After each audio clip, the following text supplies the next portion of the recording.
Hey YouTube, it's my second video for the day. I've got the day off for the first time in a while, so I'm going to take advantage of it. I mean, I've got holiday uh, time coming up and everything, but I'm going to be at my folks' house, no computer or anything, so I'm not going to be doing any videos for the holidays. So I'm going to get a indie video out of the way here. Today's going to be H through L, and it's like 7 records, which is the average. So we start off with the Halleys, Trippin' with Halleys. They're actually just called Halleys, not the Halleys. It's garage rock, 50s inspired, like more so with Motown and Phil Spector than psychedelia. And I keep calling it psychedelia. Everybody on here calls it psych. Shows how much of a square I am when it comes to psych. Anyway, these guys and me go way back. I've been playing shows with them since probably 2007. Late 2007 was the first time I played with them. Played with them up till fall of last year, and then they broke up in winter of last year, sadly. This album was produced by Kim Fowley. Kim Fowley writes a little blurb about him. They kind of just, you heard about him. They spent the whole weekend holed up with him, and it's a good time. All cool dudes. Fortunately, the lead singer is on Over Under Records, which I think is just Kim Fowley's label. And this came out in 2008. But yeah, these guys are a lot of fun. The drummer just kind of woke up one day though and broke up the band on Facebook, and that was it for the Halleys. Based out of Atlanta, Georgia. Very cool. Good band, and they knew how to make or get a party started.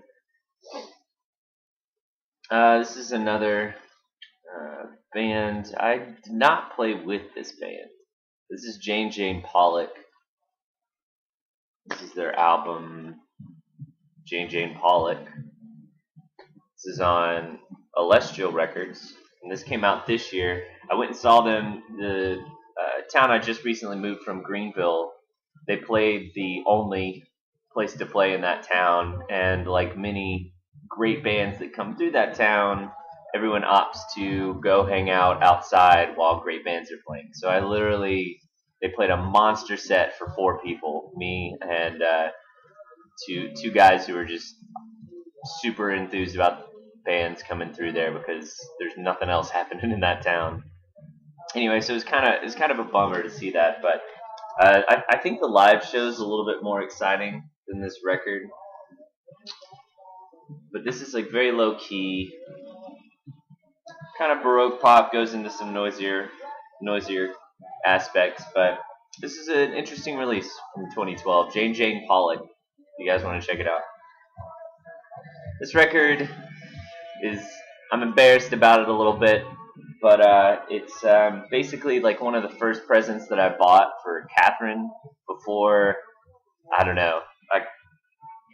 I'm pretty good with gifts, but I needed a second gift, and this is the best that I could think of because she's a fan of this person. Not necessarily her music though, and this album, she won't let me get rid of it, even though she never listens to it, and I never listen to it. But Scarlett Johansson's "Anywhere I Lay My Head." Listen, this record sounds fantastic. It's on Atco Records, but it's like a 4AD sounding record. There's a lot of people from 4AD. There's an advent calendar sort of thing going on here. Scarlett Johansson here. Tree there. Oh, that's the tree again. Scarlett Johansson again. Her band's in here somewhere. There you go. The dude from the AAS. But yeah, I mean, this record sounds good, and it's all Tom Waits covers, and it's just You know, she's not the best singer in the world. It's a nice label. Regardless of how I feel about it, we don't listen to it, and she won't let me sell it. But I don't know. Maybe maybe it'll hit the spot one day. Who knows? Scarlett Johansson. This was I think this was like 2008 or something. Yep. This is a great, fantastic, beautiful record. Amy Lavere, Stranger Me. I saw her at the same venue I was talking about with Jane Pollack. This is 2011. This is Archer Records / Music Arts, and beautiful breakup album.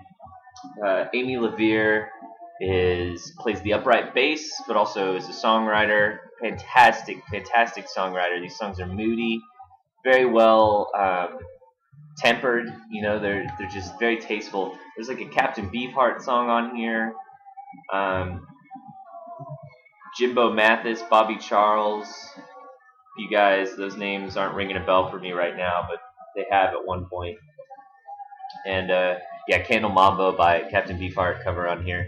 And this, you know, I saw her on this tour, and all these people are giving her this press, like this is the best breakup album of 2011, and you know, blah blah blah, just so much good praise. And meanwhile, she's exhausted.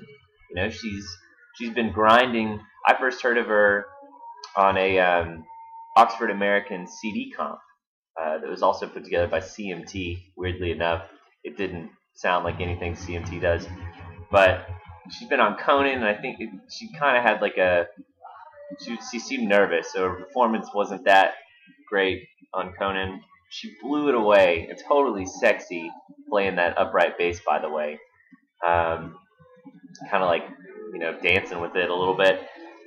But anyway, so she's worn out. She's just not getting, just hemorrhaging money, you know. And then she went to Europe, and it's just like, you know, being a musician is tough, y'all.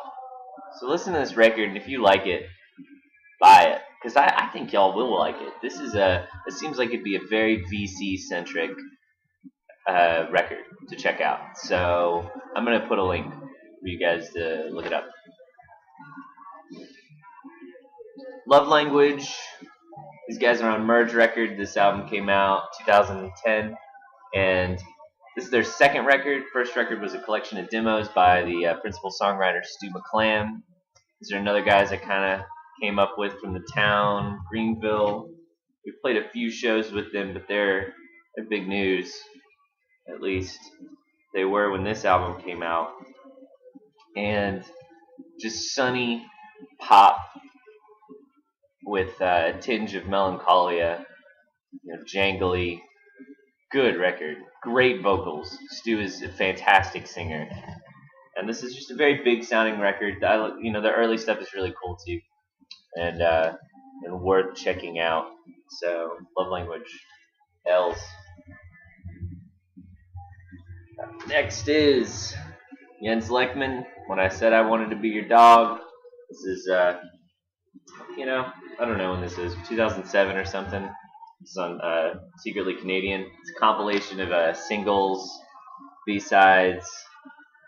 Every song on here rocks. Just great. Jens Lekman. You know, it's got the classy Secretly Canadian, tight, all that good stuff. I'm a big fan of Jens Lekman's early stuff. Not too. Man, this is. Did I print this out? Those little liner notes.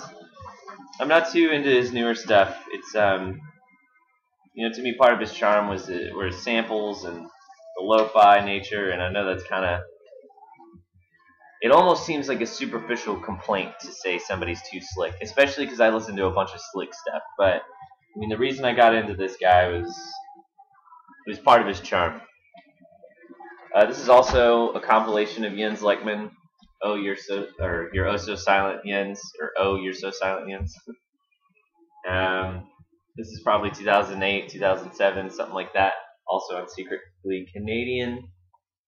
This is got a cool live pick.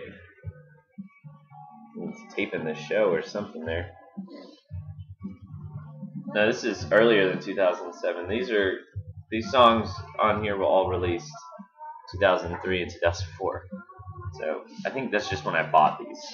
But yeah, double album, different colors, very good. Here's a nice picture of him on the secretly Canadian mail order slip. And that's it for H through L. We'll do another one soon. Thanks for watching.